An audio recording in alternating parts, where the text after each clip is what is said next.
खुलुमबाय बेयो बड'लेण्ड इंखं टेलिभिजन दिनै 16 मे 2021 रबिबार खालि सानसेनि बरादखौ नोंथांमोननि खाथियाव लाबोदों आं सदानन्द दैमारिया।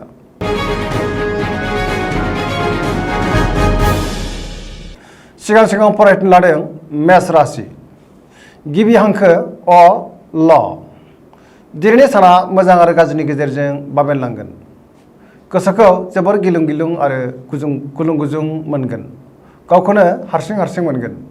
गुबुननि गोसोखौ बोनो हानाय नङा।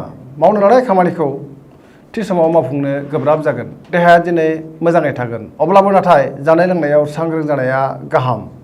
बहानिफ्राय हरखाबै गाज्रि खौरां फैनो हागौ। रांखावरियाव मोजां होनजायो। बेफार फालांगियावबो मोजां मुलाम्फा मोनगोन।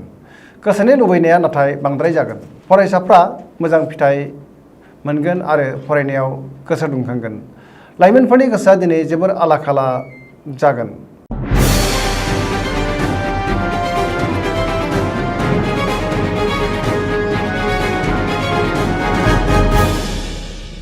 वृष राशि गिबि हांखो इ उ ब दिनैनि साना बारा मोजां नङा। सिगांनि बबेबा लोगसा थानाय बेरामा जाखांफिननो हागौ। गोसोखौ दिनै जोबोर गुलुं मोनगोन। गोसोनि साननायफोरा टेबोर नांगोन। मावनो लानाय खामानिखौ थि समाव मावफुंनो गोब्राब जागोन। रांखावरियाव मोजां। बेफार फालांगियावबो मोजां होनजायो। बहाबा थाङोब्ला लामा सामायाव सांग्रां जानाया गाहाम। जाब्रबथायनि आसा दङ। न'खराव बिसि-फिसायनि गेजेराव अननानै फैगोन। देहाया दिनै बारा मोजां थानाय नङा। गगा बायदिजों खस्थ' मोननो हागौ। सेंग्रा सिख्लाफ्रा जोबोर रमान्टिक जागोन आरो गावबा गावनि गोसोनि साननायखौ फोरमायलायनोबो हागोन। फरायसाफ्रा फरायनायाव गोसो दुंगोन।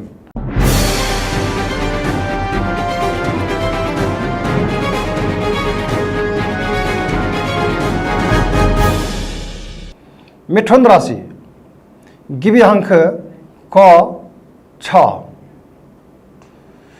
दिनैनि साना बारा मोजां नङा।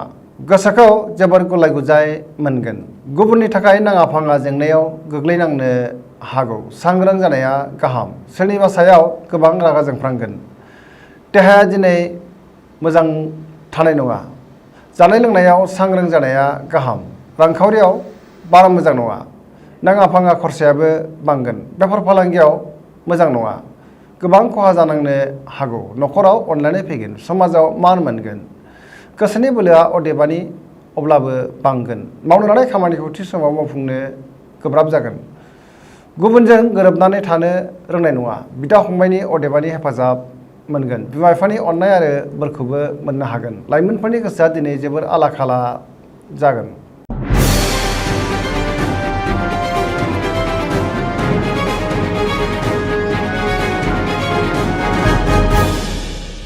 कर्कट राशि गिबि हांखो ड ड ह दिनैनि साना बारा मोजां नङा। गोसोखौ जोबोर आला-खाला मोनगोन। गोजोननि आंखाल जागोन।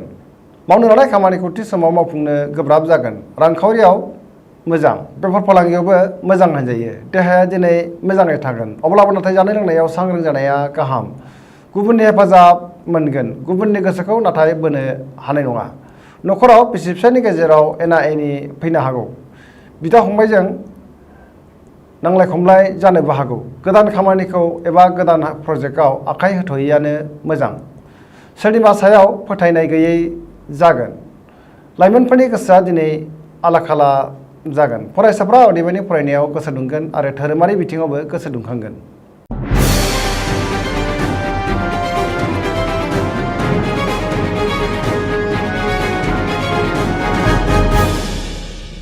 सिंह राशि गिबि हांखो म ट दिनैनि साना बारा मोजां नङा। गोसोआव बेले-बेजे साननाय फैगोन। गोसोखौ आला-खाला मोनगोन। मावनो लानाय खामानिखौ थि समाव मावफुंनो गोब्राब जागोन। सोरबा लोगोनिफ्राय गाज्रि खौरां मोननो हागौ। रांखावरियाव मोजां नङा। आयनिख्रुइ खरसाया बांसिन जागोन। बेफार फालांगियावबो खहा जानांनो हागौ। गोसोनि साननायखौ गुबुननो फोरमायनो हागोन। न'खराव फोथायलायै जानोबो हागौ। गावजों गाव गोरोबनो रोंनाय नङा। बहाबा थाङोब्ला दिनै सांग्रां जानाया गाहाम। जाब्रबथायनि आसा दङ। गुबुनखौ फोथायनो जोबोर गोब्राब जागोन।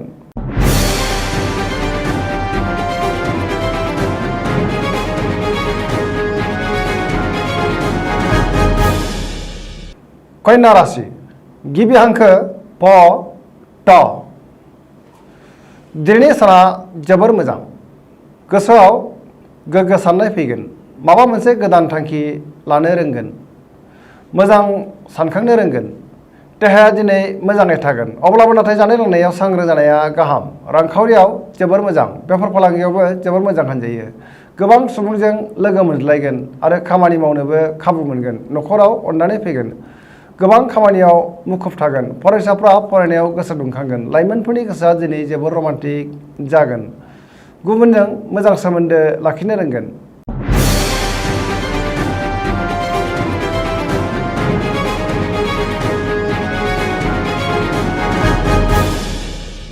तुला राशि गिबि हांखो र ट दिनैनि साना मोजां आरो गाज्रि गेजेरजों बाबेनलांगोन गोसोखौ जोबोर आला खाला मोनगोन गोसोनि बोलोआ लोरबां जागोन गोसोनि साननायफोरा देबार नांगोन मावनो लानाय खामानिखौ थि समावनो आरो गोरलैयैनो मावफुंनो हानाय नङा देहाया दिनै बारा मोजां थानाय नङा माखासे देहायारि जेंनाजों मोगा मोगि जानांगोन नेगेटिभ एनार्जिनि गोहोम गोग्लैनो हागौ जानाय लोंनायाव सांग्रां जानाया गाहाम रांखावरियाव मोजां मोननो गोनांखौ दिनै मोननो हागोन बेफार फालांगियावबो मोजां मुलाम्फा मोनगोन समाजाव मान मोनगोन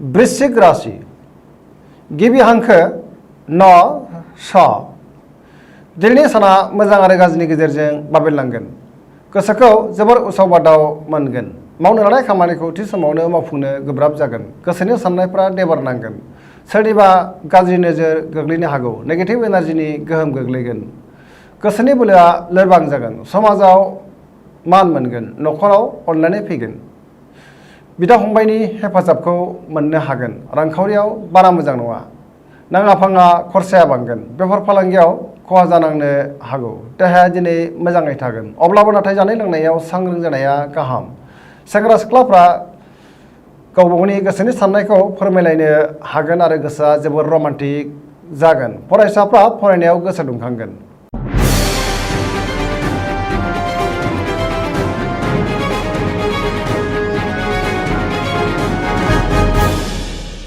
धनु राशि गिबि हांखो ढ फ भ दिनैनि साना जोबोर मोजां गोसोआव बोलो बांगोन सोरबा गोजाम लोगोखौ बहाबा लोगो मोनगोन समाजाव लोगो लेवा बांगोन गोसोखौ दिनै जोबोर गोजोननाय मोनगोन मावनो लानाय खामानिखौ थि समावनो मावफुंनो हागोन गोसोनि साननायफोरा जाफुंगोन रांखावरियाव दिनै जोबोर मोजां होनजायो मोननो गोनांखौ दिनै मोननो हागोन बेफार फालांगियाव जोबोर मोजां मुलाम्फा मोनगोन समाजाव मान मोननो हागोन देहाया दिनै मोजाङै थागोन अब्लाबो नाथाय जानाय लोंनायाव सांग्रां जानाया गाहाम न'खराव अननानै फैगोन बिमा बिफानि अननाय आरो बोर मोनगोन बिदा फंबायनि हेफाजाब मोनगोन सेंग्रा सिख्लाफ्रा गावबा गावनि गोसोनि साननायखौ फोरमायलायनोबो हागोन आरो गोसोआ जोबोर रमान्टिक जागोन फरायसाफ्रा फरायनायाव गोसो दुंखांगोन आरो मोजां फिथाइ मोनगोन गुबुननि हेफाजाब मोननो हागोन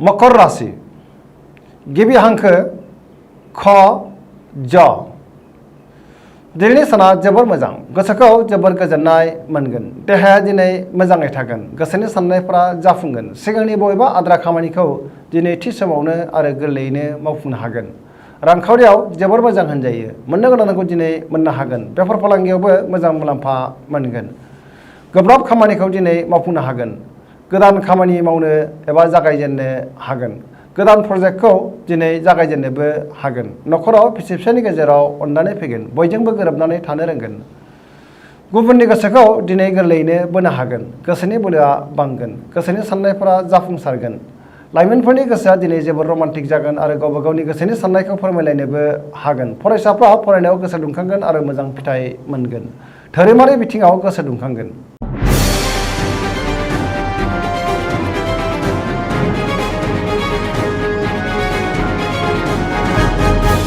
कुंभ राशि गिबि हांखो ग स स दिनैनि साना बारा मोजां नङा गोसोखौ जोबोर उरां फारां मोनगोन गोसोआव नेगेटिभ एनार्जिनि बाहा लागोन मावनो लानाय खामानिखौ थि समाव मावफुंनो गोब्राब जागोन। रांखावरियाव बारा मोजां नङा।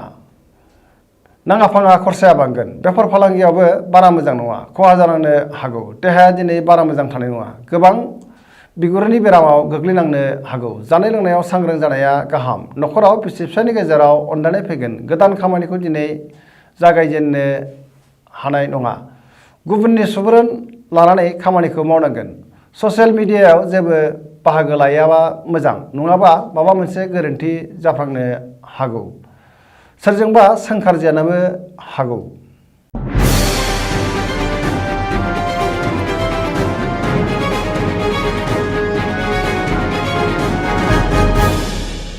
मीन राशि गिबि हांखो ड छ। दिनैनि साना मोजां आरो गाज्रिनि गेजेरजों बाबेनलांगोन। सोरनिबा सायाव मुगैनाय फैगोन। गोसोआव जोबोर गुलुं गुजुं साननाय फैगोन। गोसोनि अहंकारा बांनो हागौ। गोसोनि बोलोआ बांगोन। देहाया मोजाङै थागोन। अब्लाबो नाथाय जानाय लोंनायाव सांग्रां जानाया गाहाम। रांखावरियाव मोजां। बेफार फालांगियावबो मोजां होनजायो। मोननो गोनांखौ दिनै मोननो हागोन। आरजिनाय धोनखौ दोनथुमनो हागोन। सोरजोंबा रायखोमा जानो हागौ। सांग्रां जानाया गाहाम। गुबुनजों बांद्राय राव दाबुं। बिसि फिसायनि गेजेराव अनलायनाय फैगोन। लाइमोनफोरनि गोसोआ दिनै जोबोर रमान्टिक जागोन आरो गोसोनि साननायखौ फोरमायलायनोबो हागोन। फरायसाफ्रा फरायनायाव गोसो दुंखांगोन।